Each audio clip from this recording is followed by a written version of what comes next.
खरं सांगू, दिवाळीमधल्या सगळ्यात फराळातली सोपी रेसिपी म्हणजे ही खारी शेव. जास्त तेलकट नाही, जास्त तामझाम नाही किंवा जास्त साहित्य सुद्धा आपल्याला लागणार नाही. सोपी अशी खारी शेव. मी हे ना पाकिटाच्या पिठाचे बनवणार आहे, कारण हे पीठ खूप बारीक असते आणि शेव चांगले येतील. त्यामुळे 2.5 कप मी ते पीठ घेतलेलं आहे.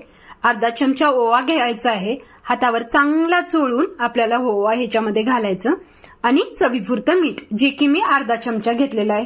हे परफेक्ट आहे 2.5 कप पिठासाठी. हे सगळं कोरडं आपल्याला पहिलं अगोदर मिक्स करून घ्यायचं. त्यानंतर ना मी ते अर्धा कप पाणी घेतलेलं आहे. जसं लागेल तसं आपण घेऊया. आता थोडं थोडं पाणी घालून आपल्याला हे पीठ मिक्स करून घ्यायचं आहे. मी पूर्ण अर्धा कप पाणी यूज केलेलं आहे, वापरलेलं आहे. त्यानंतर परत अर्धा कप घेतला, पण मी शेवटी सांगते की तुम्हाला पूर्ण किती पाणी लागलं 2.5 कप पिठासाठी. तर मला ना 1 कप पाणी लागलेलं आहे, 1 कपाला कमी.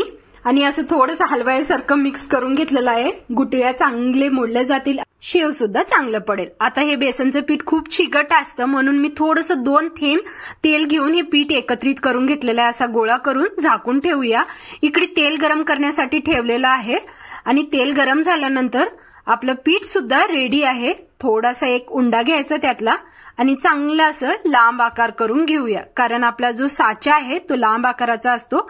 आता बघा, तुम्हाला जर कोणती शेव बनवायची आहे, म्हणजे खूप बारीक का मीडियम साईजची का खूप मोठी असं मुरकुल सारखी, तुम्ही घेऊ शकता. मी मीडियम साईजची चाळणी लावलेली आहे, चांगलं फिक्स करून घेतलेलं आहे. तुम्हाला दाखवते अशा प्रकारे आपले हे शेव पडतील. इतके बारीकी नाही, इतके मोठेही नाहीत, असे मीडियम साईजचे. तेल गरम झालं की नाही थोडं पीठ घालून मी बघितलेलं आहे. तेल चांगलं गरम झालेलं आहे. तेल चांगलं गरम झाल्यानंतरच आपल्याला हे शेव सोडायचे आहेत. आता शेव सोडते वेळेस ना आपल्याला साईडनं म्हणजे कडेनं असं स्टार्ट करायचं आणि पूर्ण जवळ गेल्यानंतर 1 राऊंडच्या पुढे गेल्यानंतर आपल्याला हे शेव ना एंड करायचं आहे.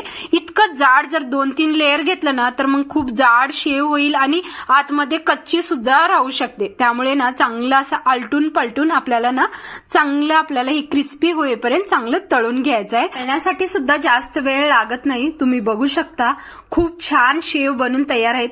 अशाच प्रकारे आपल्याला दुसरे सुद्धा पूर्ण पिठाची शेव बनवून घ्यायची आहे. तुम्ही बघू शकता खूप थोड्या वेळामध्ये, खूप थोड्या साहित्यामध्ये बनून आपली ही शेव कुरकुरीत खमंग अशी शेव तयार आहे. आपण चिवड्यामध्ये किंवा असंही खाऊ शकतो. खूप भारी लागते. मुलांना स्नॅक्ससाठी सुद्धा देऊ शकते. आणि सगळ्यात महत्वाचं, दिवाळीच्या फराळामध्ये हे नक्की ट्राय करा आणि मला कमेंट करून सांगा की ही शेव कशी बनलेली आहे. तुम्हाला मी ह्याचा आवाज सुद्धा दाखवते की किती कुरकुरीत झालेली आहे, किती क्रिस्पी.